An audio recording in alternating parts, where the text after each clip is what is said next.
What's up, boss? This is Abraham's wallet. We span the gap between the austerity of obedience to God and the prosperity rising from faithfulness. Run your home and your dough like a biblical boss.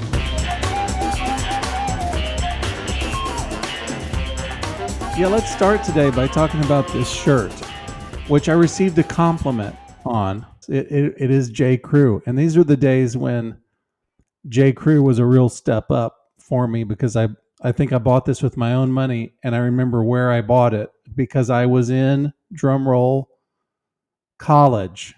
So we're talking about 30 years ago, and this shirt's holding up. I'm very proud to present it to you today. Before we jump into this week's topic, I wanted to give you a live update on something that's happening right now. I just realized, speaking of the LinkedIn game, that I prepared a small snippet of our classic Abraham's Wallet bit on the Mother's Day nightmare. Oh, who can forget? To LinkedIn as kind of a public service announcement for fathers, because there's a lot of fathers on LinkedIn. Okay.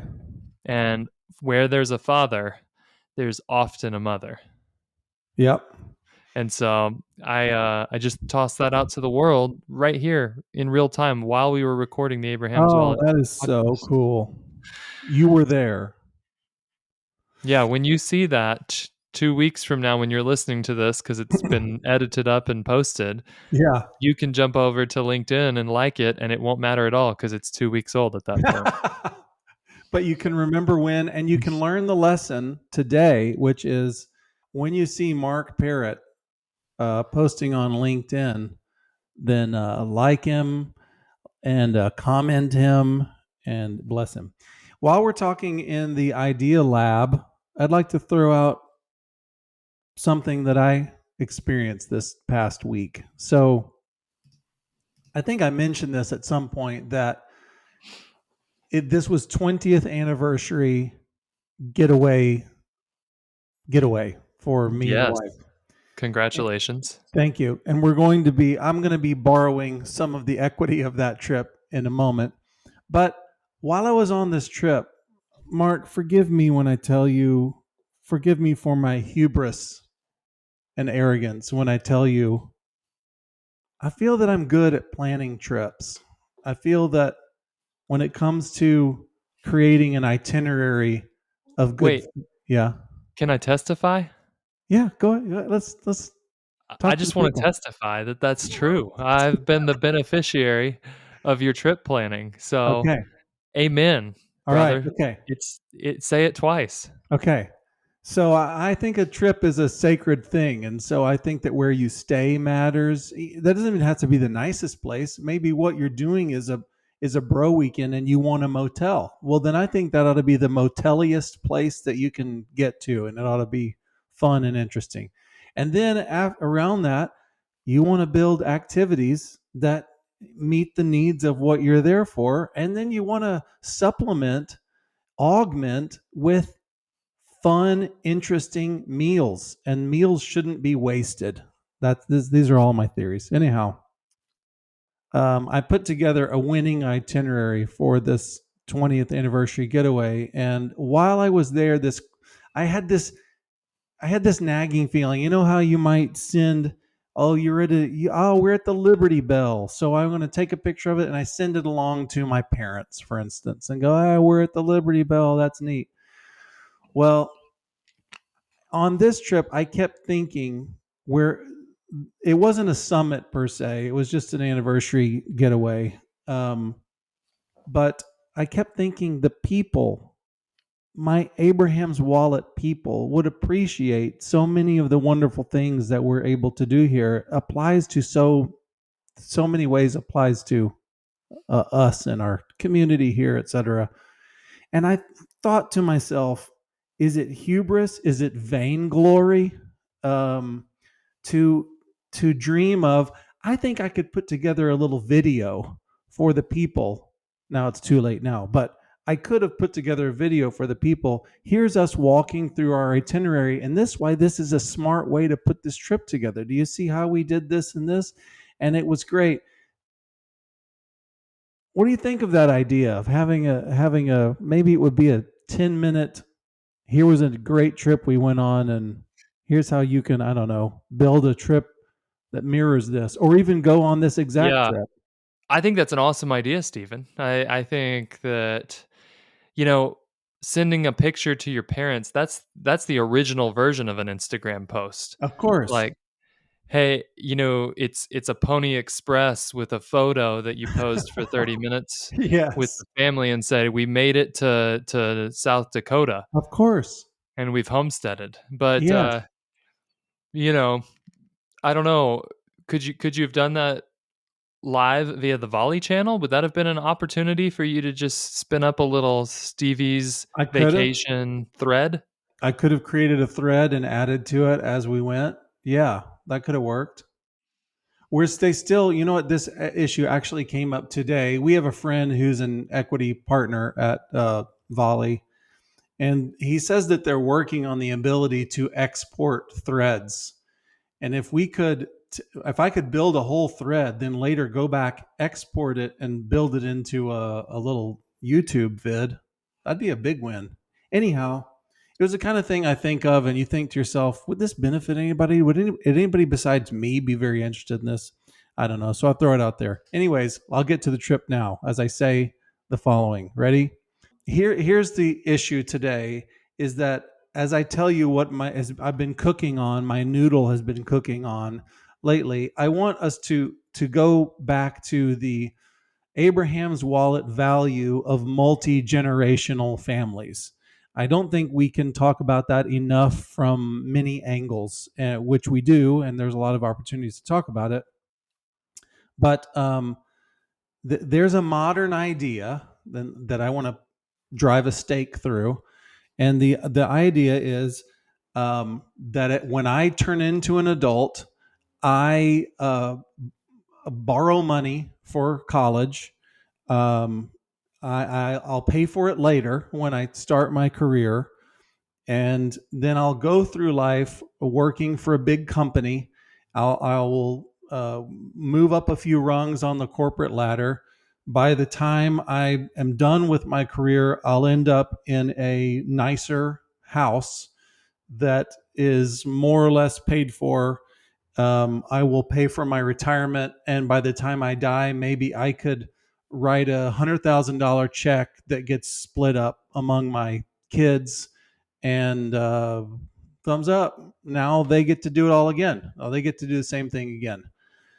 Um, I find that line of thinking disgusts me because I find it to be super anti-biblical.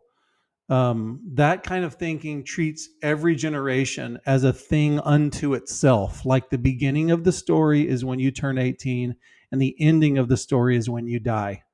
And that is not the story that the Bible tells. The Bible tells a, forgive the buzzword, multi-generational story. That there's a story, there's a family story. There's not a you story, there's a family story. And you are one of the Legos that builds this family story.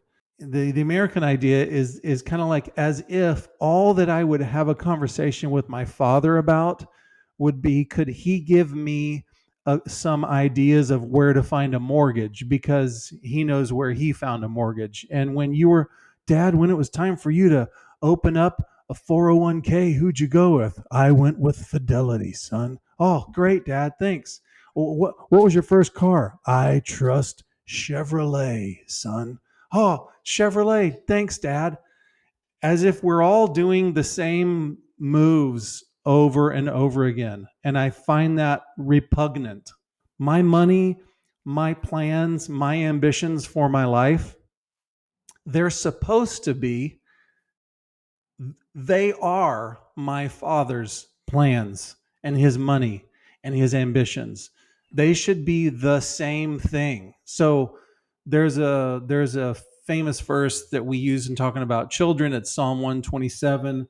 It says, like arrows in the hands of a warrior are children born in one's youth. The idea being that you throw your generations forward, and They're not just markers, by the way, they're arrows. That is, I intend for my children to do damage for the kingdom's sake, and I throw them forward. I was just looking at our friend Mark Douglas's family vision statement today, and it talks about we throw into the future this thing. That's just part of who they are, is that we want to throw into the future. Well, I am the arrow that my father has sent into the future, and it doesn't make a lot of sense if you think of a golf shot. So there's a golf hole, you start at the tee box, there's a hole, and your first shot, you want to set up the second shot. And then the second shot, you want to set up the third shot so that you make it to the green so that you can get in the hole. Can you imagine the idiocy of shooting your first shot as if all that matters is how the first shot goes and feels? I'm just here to make it a great shot. And you stand on the tee box and you look in any direction you want, going like, what's the most satisfying direction? I'll just hit that way. And then the second that somebody else, say you're playing a scramble, somebody else walks up to the ball and they ask the same question. What would be the most satisfying direction that I could go? And then they just hit the ball again, as opposed to, no, we're each shot, or each, if I can go back to each shot of the arrow, I'm trying to go in a specific direction. So I my expectation is that a father has complete interests in what his children are doing with their lives. He throws all of his weight behind it when they're in childhood, and even a grandfather would be very interested.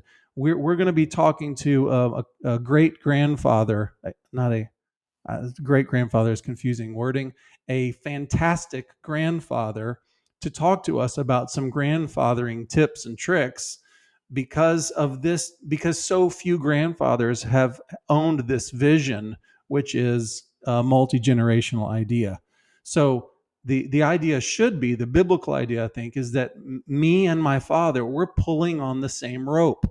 Me and my father and my grandfather and my son, we're all pulling on the same rope, headed the same direction. And this is the way that the scriptures describe multi-generational stuff. Before I get into those scriptural references, you want to make any comments? No, I'm just thinking about the implications for a father who has his eye on the pin. He is aimed and then he hits it in the lake 90 degrees in the wrong direction Oh by no. accident. Oh Because no. that's where you lost me with your golf metaphor, is no matter how in fact, the more intent I am on the goal, the more likely I am to wing it into the poor guy mowing the lawn over by the Okay. clubhouse. So, Okay. I don't Let, know. let's leave the metaphor at, when you hit off of the tee box, you're thinking about future shots, even shots that you think they're not being made right now, but what I'm doing right now matters for them. I'm thinking this is a par 5 and it's going to take me 4 generations to get to the green. Well, perhaps. Well, we'll look at some of our examples here later and see that. Um, so this brings us to, I can't talk about this subject without talking about the central biblical example, the model for building a multi-generational family in the Bible. Can you think of who that would be? Um I'm going to go with Abraham for 500, Alex. Ding, ding, ding, ding, ding. You're correct. It is Abraham. He is the picture in all of Scripture of someone who successfully built a multi-generational family. It's worth noting that rarely, I'm trying to think of if ever, I should know this answer before I start talking about it. I don't offhand, but I think it's true that rarely is God called the God of Abraham. What he is most commonly called is the God of Abraham, Isaac, and Jacob. What is that? It's a multi-generational family. If Abraham's last name was Johnson, I don't think we would have the God of Abraham, Isaac, and Jacob. We would have the God of the Johnsons. which similarly, we have that in the phrase, the God of Israel. That's the family. That's the name of that family, the God of Israel. And so when you hear that, we probably think of a nation, most likely, or you maybe think of that as a synonym for Jews. Those are legitimate thoughts. However, the biblical story is that's the name of a family that God chose and he assigned his name to. And he said, I'm the God of this multi-generational story that's being told through Abraham, Isaac, and Jacob. That's a very, very important concept for us to get our mind around, which is why I am deliberating on it. Um, all I want to say about Abraham up front in this context is that in Genesis 13, we learn that Abraham had some wealth. We know that he had some cattle and some land.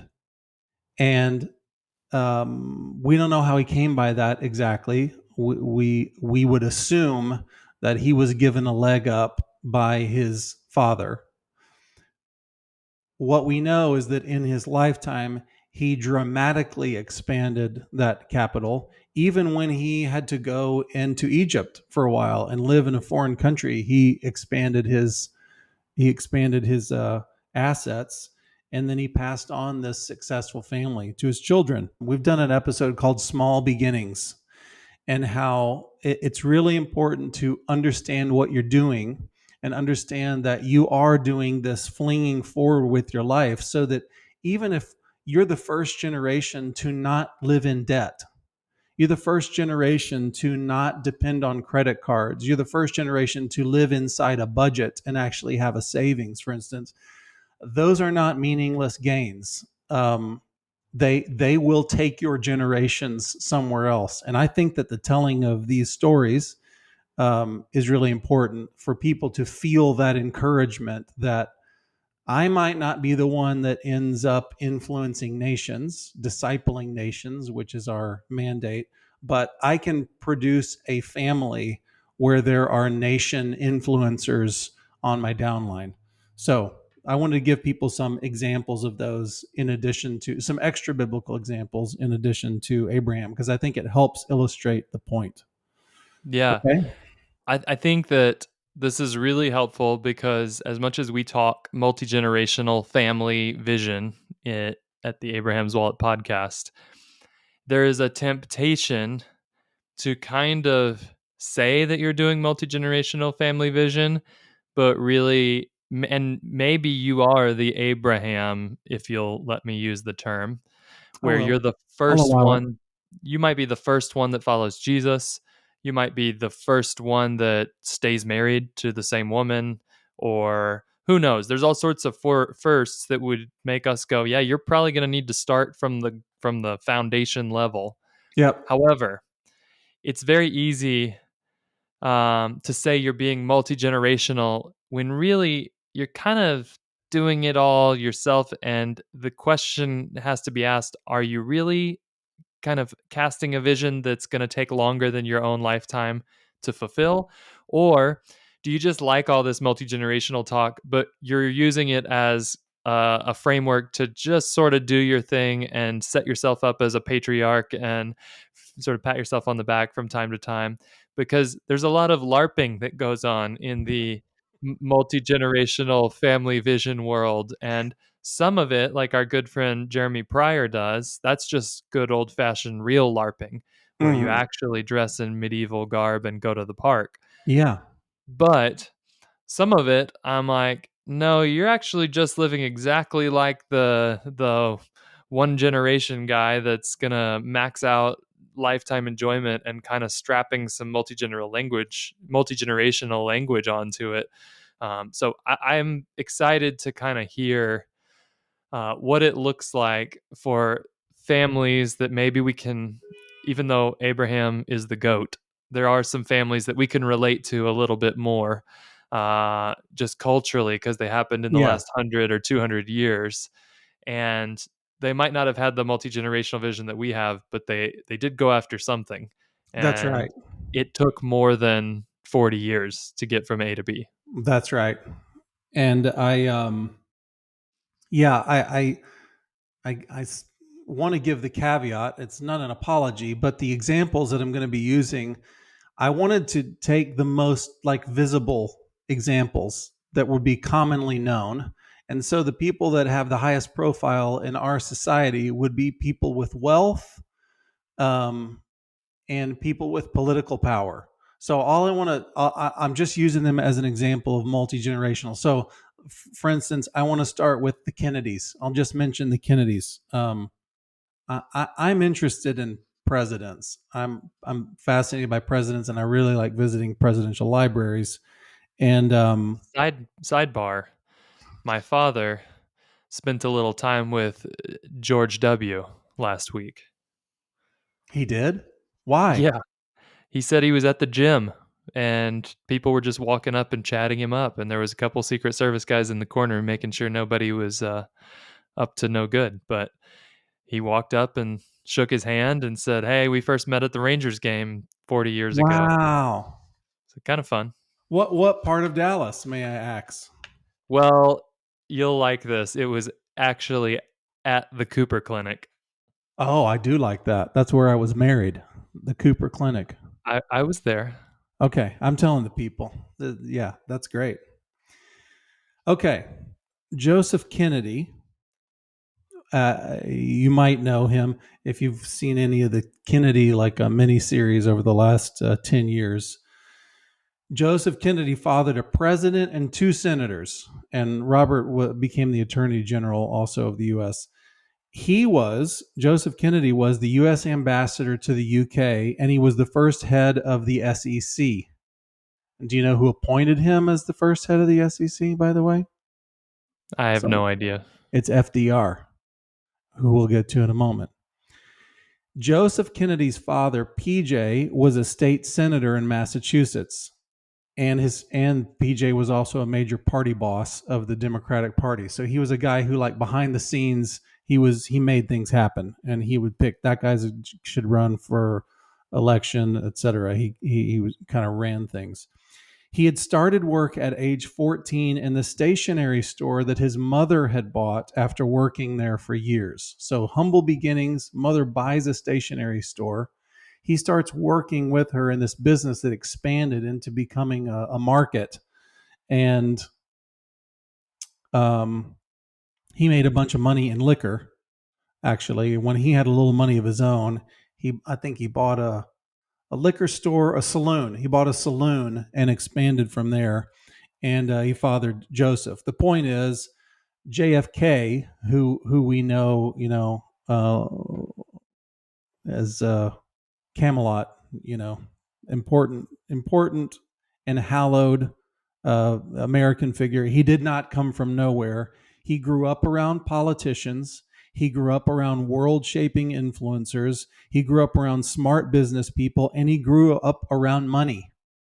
So he wasn't concerned. He didn't concern himself with paying the rent or how he would pay for college. That was not on JFK's mind in his high school years, his prep years, his college years. When he is developing, he's not worrying himself with. I'll use myself as an example. Oh, it was a $60 night at Bennigan's tonight. That's good. I think I can pay for all of next week's food with that tip, those tips from that night. He was not thinking that way. Now, there's nothing. You doing some math in your head? Well, I'm just thinking about how many people we talk to every single week that even the ones that have ample financial resources that say Mm-hmm. things like, "Now I want my kids to have some skin in the game, so they have to think really hard about things like that." And you're telling me that JFK, who didn't develop the moral muscles that any of us are trying to train into our Right. kids, We can talk about that. but he did develop the ability to carry the football a lot farther down the field than his dad in the family vision, which was politics and money. You're telling me that his parents did not decide to, well, he can go to Harvard, but he's going to have to pay for half of it. They That's didn't have exactly that type right. of, okay. Because you said it on the nose. What he did was he threw the family vision forward. And so, if your goal is to create bootstrappers, then you want to put your kids through financial trials in their formative years. You would want that because you want them to work hard and suffer. And yeah, if you can create a lifetime performer if that's your goal.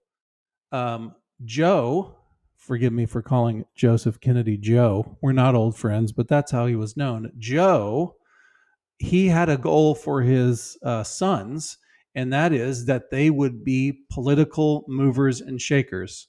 So they were being introduced to people all through the years. He'd say, "Don't worry about money. Let's stop talking about that. You want that car? Great, we'll get that car. Now let's talk about what your next election is going to be. You're going to be school president. Oh, Dad, I don't know if I'm going to be school. Son, that's who our family is. You're going to be the school president. Oh, okay.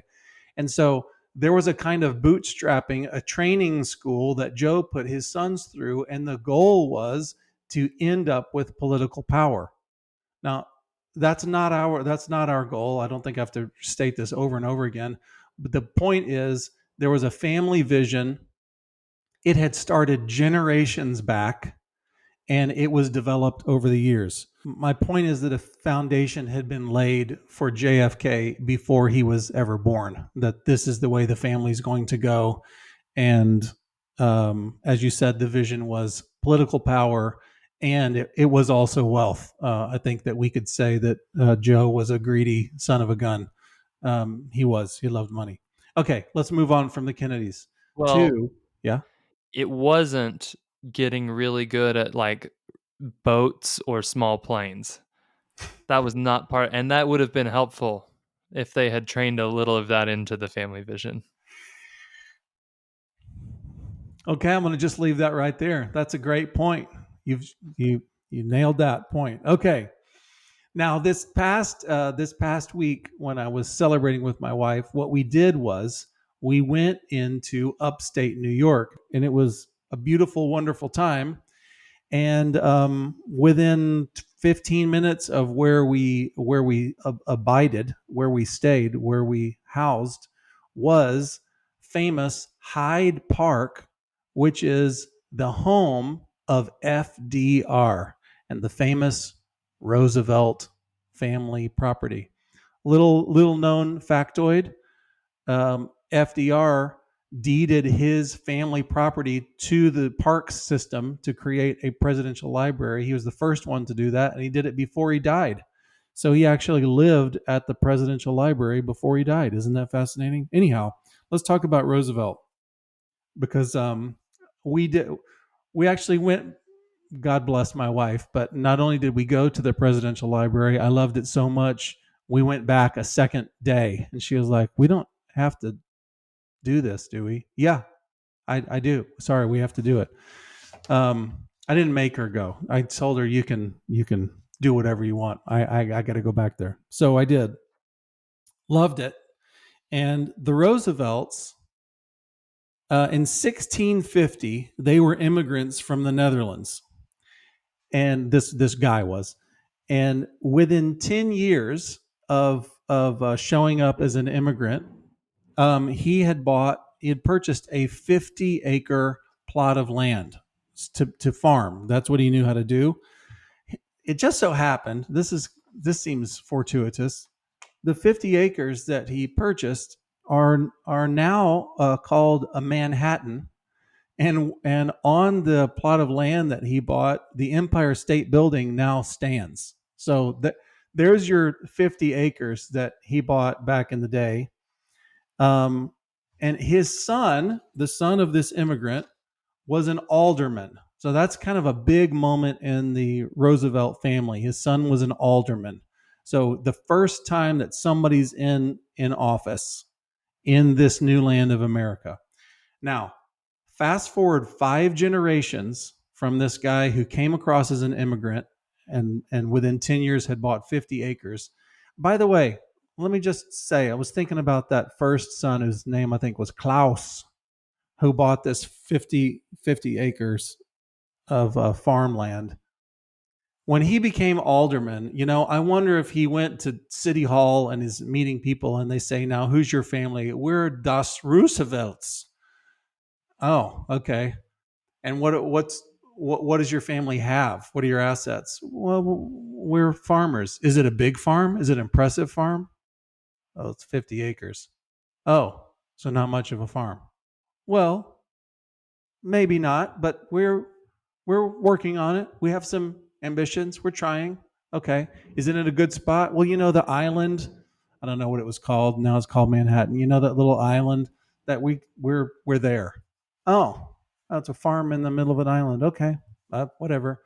Not just seems very humble, like the beginning of something amazing. So fast forward 5 generations and you've got Teddy Roosevelt, who's the president of the United States. In those intervening 5 generations, I've looked at the family tree and counted, there were 15 in those generations. There were 15 either sons who were in politics or daughters who married mayors or congressmen or somebody.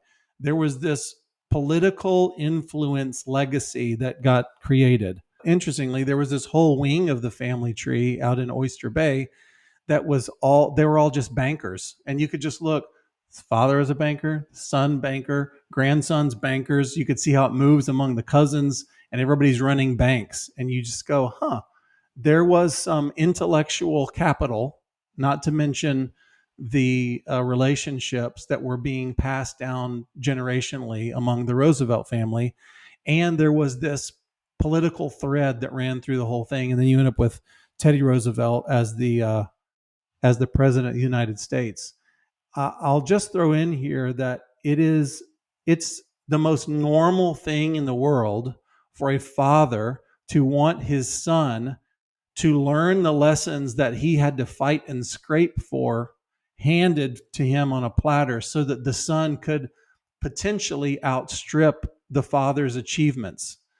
It's the most natural thing in the world. LeBron James, a lot of people say LeBron James is feathering the nest so that his son could play in the NBA.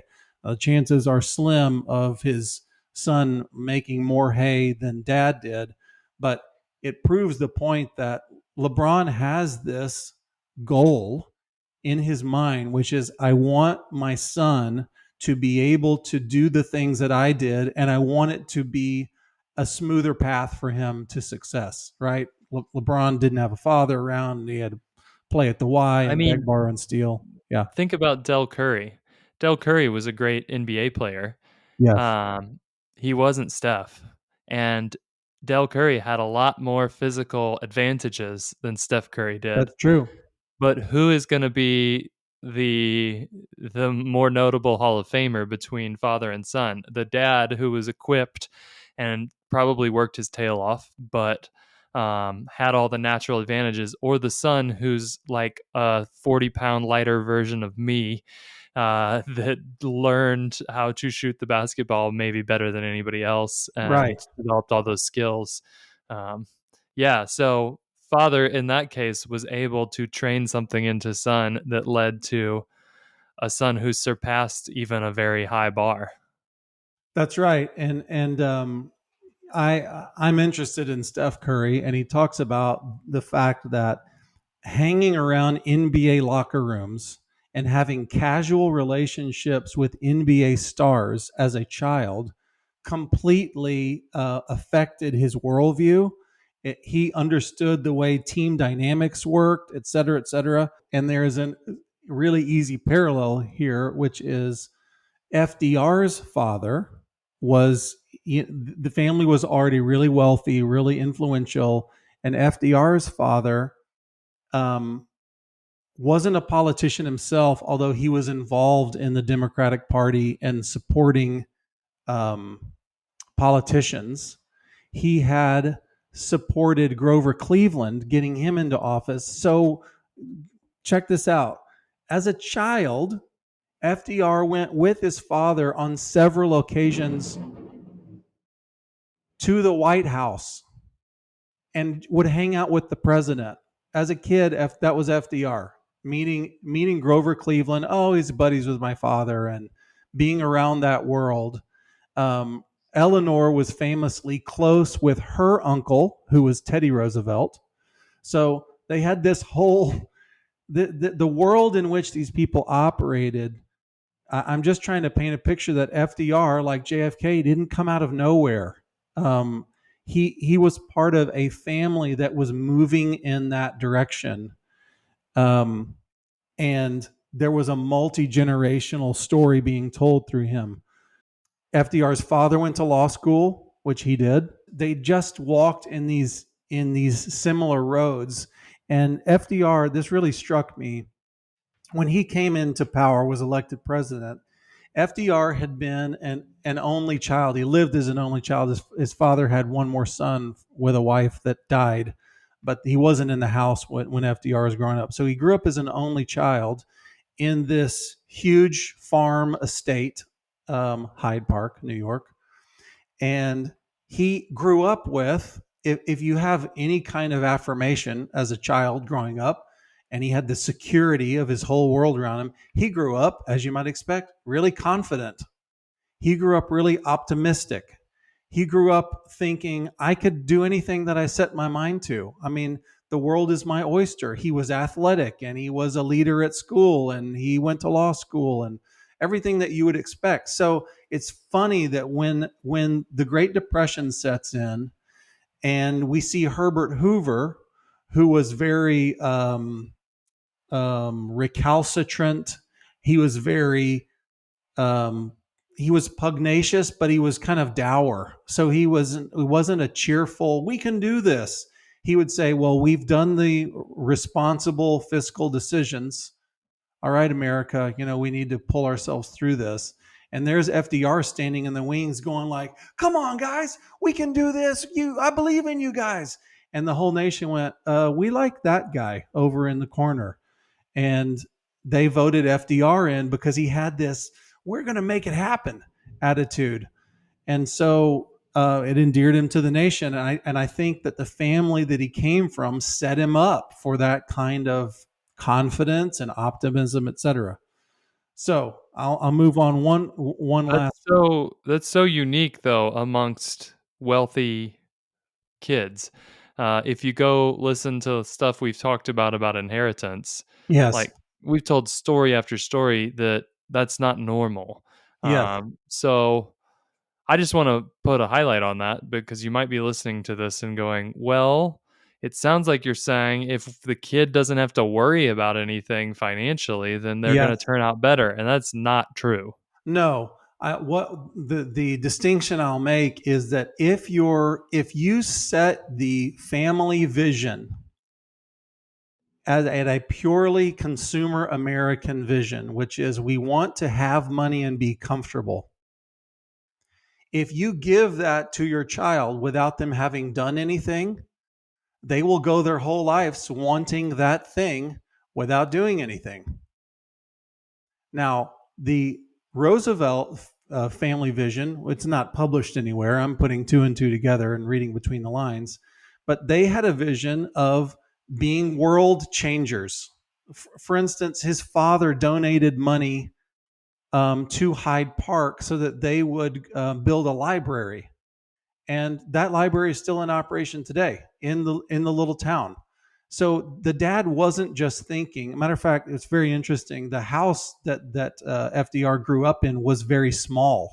That he grew up in, and the dad he inherited unbelievable wealth, but that wasn't his goal. Was how do we make things the most luxurious and opulent as they can be. Later, FDR added 18 rooms to the house because he had a whole bunch of kids. His father did not. And he wanted to host people there for political purposes. So FDR did what we suggest people do, which is he used his physical capital to serve the family vision. So my point is that the family vision wasn't money and luxury, because if it was, FDR would have grown up thinking, well, we hit that already. He grew up thinking, no, there's something that I can add to. I can build on being an influencer. I can build on being a world changer. So there wasn't the sense that we've already gotten there. Do you think that one of the critical ingredients of a good family vision that could potentially be multi-generational is that you must not choose something that you and, say, your spouse can nail and complete in your one lifetime. I like that wording. I think that's right. That it can't be completed by you. I think that's really good. So there's my family. I'm talking about my spiritual family. My spiritual family has a family vision, and it is to go into all nations and make disciples of them, and to teach them how to obey. And I'm told that this is something that will carry on until the end of the age. Now, I can do my part in that. I can obey, and I can do the thing. I can't complete it in my generation. So I want to make generations that work on that thing until it comes to completion. So It's good. I think that's really fair. And if your family vision is we want to get a lake house, that sucks because you can do that, and you can over leverage things to make that happen prematurely, et cetera, et cetera. Don't do that. Have something that matters. Okay. Next family. It's my third family example I'm giving. Okay. You've mentioned them already. They're so prominent that you've already mentioned them. George H.W. Bush famously retired in Texas, but his family was from Connecticut. This is important for us to remember. I think we gloss over these kind of things. There was a family vacation home remember? Crawford? There's now a ranch in Crawford, Texas also, but Bush was famous for going to Kennebunkport, Maine. So Kennebunkport, just think about this life for a second. There was a guy who, when he grew up, there was a family vacation home a couple of states away. That's the world that George H.W. grew up in. His grandparents also had a plantation in South Carolina where he spent a lot of time. So before the kid is 15 years old, he had a background in travel, and he understood business. So his grandfather was an executive in, hello, I didn't know this until recently, Columbus, Ohio. Was in Columbus, Ohio. His presidential library is in College Station, Texas. So I remember when that thing was opened. Our friend Shane, I think he didn't drive him, but he drove some dignitaries around when that thing was being opened in College Station. And I'm fascinated by this family. When he was young, he established his family where, Mark, that we visited the home?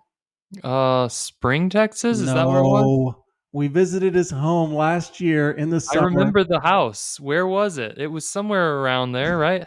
It was in Midland Oh, that's right. because he That's had right. started his oil company there. So that's where his oil company was, and little George, little son George, grew up in that house as well. So I'm going to read a little passage from Wikipedia. Listen to this.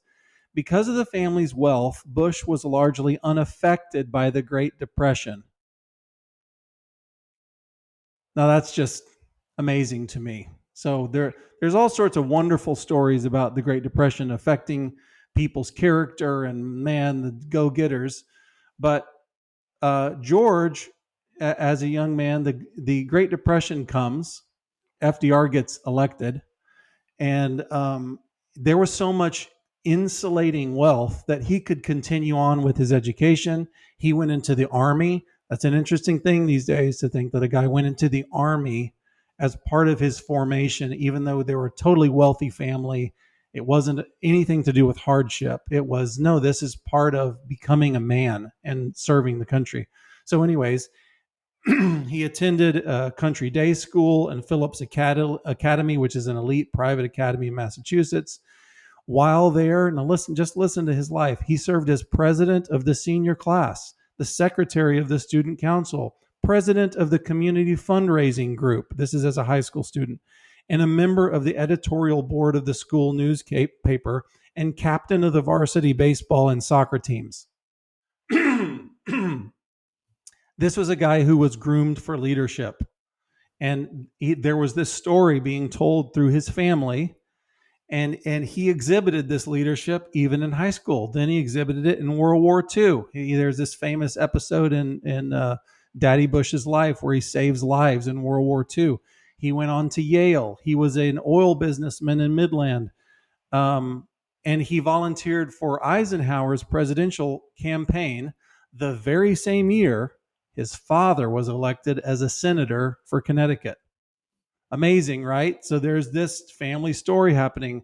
His father would have been blown away to think, not only is my son going to become a president, but his son will also be a president. Doesn't matter what you think about any of the politics surrounding these guys. We're talking about the family story that's being told here. And again, I just use them because they're public figures. They're right there. And I was in my head was in the clouds when I was in FDR's home and on that property, just thinking, this is crazy. This is crazy, this stuff. So fast forward to today, and I'll just say that there are stories being told all around us in your life. You might be amazed if you talk to some of the most godly leaders that you know. If you would just ask them, tell me about your family, or this can happen spiritually if it's not in your natural family. Tell me about the men who fathered you in the Lord. And that's something that can happen spiritually for us that's outside of the natural, which is you might fall in a spiritual family line that takes you directly to Hudson Taylor, takes you directly to Billy Graham. I don't know. But those things, we can kind of jump the tracks spiritually by being fathered by people who make disciples that aren't in our natural family line, but we're pursuing the family vision of dad that way.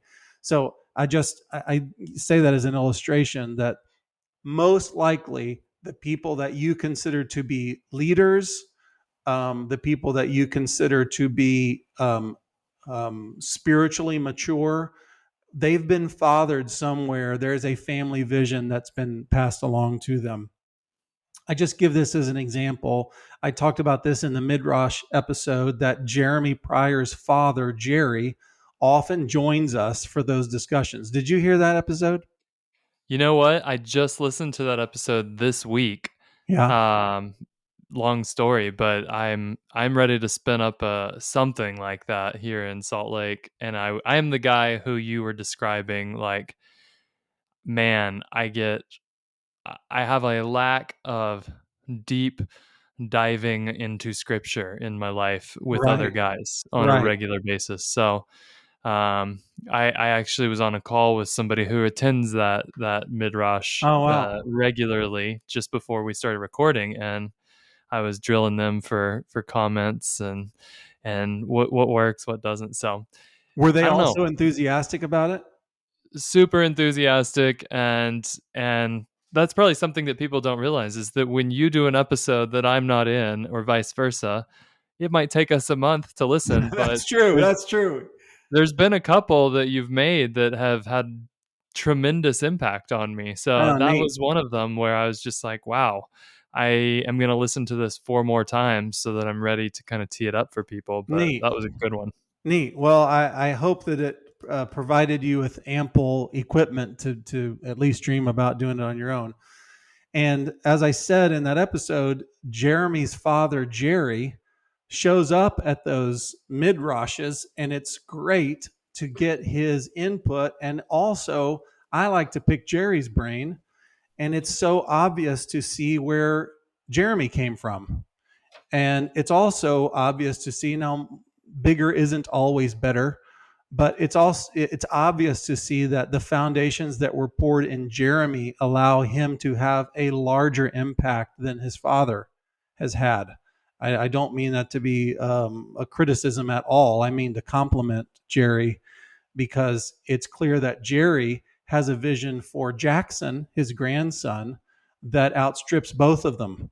And Jeremy has even said that he's very interested in that for his children. But I use that as an example. I even thought of our friend Justin Wolfenberg. Justin came late to the game of construction. He was probably in his late 30s when he decided, I think construction and working on homes is what I want to be about. Well, when he started doing that, because of his view on fathering and discipleship, from the outset, I remember him bringing his 8-year-old son along. I'm guessing at how old he was at the time. Um, but I definitely remember Henry being a 12-year-old and understanding how construction works and being a partner with his dad. Henry is now 16 and now is the leader of the construction apprenticeship that Justin leads. So Justin's in charge of the whole program, and he'll be in charge of, well, what are we teaching today, et cetera. But as for the work itself, Henry leads the actual work teams. And so it's so obvious that the aptitudes that are in Justin are being magnified in Henry. And all of the things that Justin had to scrape and claw for, I think he came to the Lord even after college. Man, he went through some junk in his formative years. And Henry will not be working through junk like sin issues like that. He won't be having to work through father issues, et cetera, like that. And he's just having a carpet laid out for him to be able to. I'm using the construction as an illustration, but it's true. I know this for Henry. It's true for him spiritually, relationally, intellectually, physically, and financially. I know that all of those things are being established for him in these multi-general ways. So I give all of that as an encouragement to all of us to. I want you to think of yourself, depending on where you are. Maybe you have a glorious run happening for you right now. But if you're starting small, if you are from a humble place, I want you to think of yourself as this immigrant who comes and buys 50 acres before you're dead. And you go, maybe 5 generations from now, I'll have a president in the family. And I put quotes around that, meaning I don't mean a president of the United States, although go for it. I'd rather one of our family lines as a future president of the United States than someone else. However, what I'm really talking about is significance in the kingdom of God, creating an outpost of your family for the kingdom of God and letting those generations magnify what you do because of the immense capital that's building up in all 5 capitals that are being handed down to multiple generations. Trying to figure out where my line stops, I guess. Not to say that we're going to cap it, but Yeah, how far am I trying to carry the ball and how much am I trying to tee up the next generation, and even how how directly am I trying to point them? Am I that's a great saying, question. here is the trajectory we're on, but I know you're not going to go in a straight line from where I'm going. You're Yes. going to take some turns, and praise God. I'm sure that grandfather Roosevelt didn't No. didn't say he maybe he bought a farm. Maybe he'd say, my dream is that my kid's going to have the biggest farm in New York. Well, Yes. that wouldn't have been the eventual path. And so, yeah, lots of good stuff to think about. I still think I'm thinking about our critics listening, because they do listen. And if you've ever looked at the YouTube channel, they just leave tons of negative comments. Do you think if I say that, people will go to the YouTube channel? I was thinking, what is he talking about? That's If you funny. don't see any negative comments while you're there, just go ahead and subscribe. But um, um, yeah, but I think that there's critics of any multi-generational thinking are, well, you can't decide what your great grandchildren are going to be called to and all about. And True. that's sort of built into our evangelical framework, is that everybody gets their own private, Oh, yes. personal relationship with God, and Oh, it yes. mostly happens in their closet during quiet times. Oh, Um, but I heard that zinger. how do we have this throwing our kids and our generations into the future on a mission as a family, and also leaving ample room for them to hear from the Lord and steer the ship? That is a great question. And I'll only say that I think that if Klaus de Roosevelt had said, I want to have two U.S. presidents on my downline, I don't think that would have been helpful, nor could he envision it. I think that our family vision has to be something um, general enough so that there is room for maneuvering for the generations that come behind us. Even understanding this, here's a little secret for you. Probably your grandchildren, if they even maintain the family crest, and I think of our family vision as part of the family crest, they might edit it some, and they Oh, a lot. so Definitely your kids will. Sure. So I think that what we have to do is with our spouses, we have to come up with something that coordinates the giftings of the two of us, that describes the calling of our immediate family, our nuclear family. I think ideally, you don't always get the benefit of this, but ideally, where we've come from spiritually, our parents behind us, and sends our children in a direction. So, for instance, my children will be sent in a discipling direction. They will be sent in a discipleship direction. If that takes them to the mission field, great. If that takes them into a home to be mothers of huge families that do who knows what, that's okay with me too. But I know that what's going to be imparted into them is a discipleship vision that is going to be, I believe, magnified through the generations that come behind me. I do think that being so specific that it only describes me and my wife is can really hamstring the generations that come past you. And I don't think that we want to be controlling with our children as they develop into adulthood. We just want them to know where they came from, and this is the story of our family. And where does that send you? I expect them to modulate as you move forward. And so I think That's good. I don't think there's an easy answer to how do you create a vision statement that is specific enough to describe your marriage and general enough so that your children can operate on it as well. But as I said, we're gonna get a family in here soon that are going to describe that multi-generation story. Yeah. Well, I didn't expect us to necessarily end here. We talked a lot about family vision and family vision statement. If you guys haven't heard about it, you should go to our little course that we've designed that can help you write a family vision statement in 3 hours or less. And it's really not about let's produce a nice sign that we can pay somebody on Etsy to craft for us that will No. hang in our living room and impress people to say, look, we're a very interesting and edgy Christian family when you Nah, come to our table. we're hip.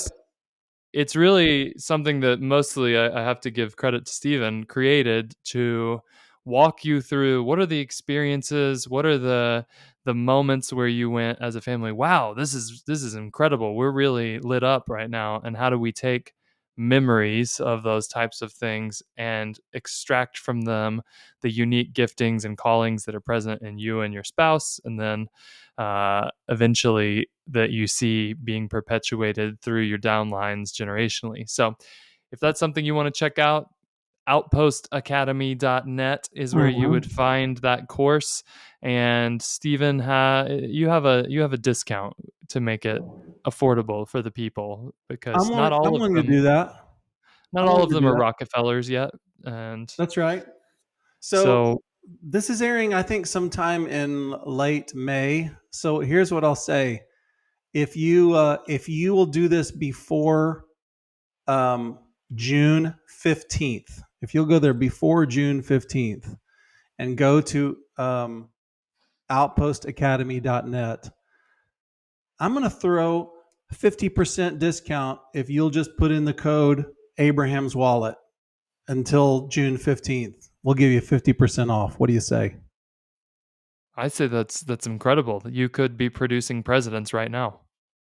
Now you're talking. I like the sound of that. Spiritual presidents. Yeah, that's right.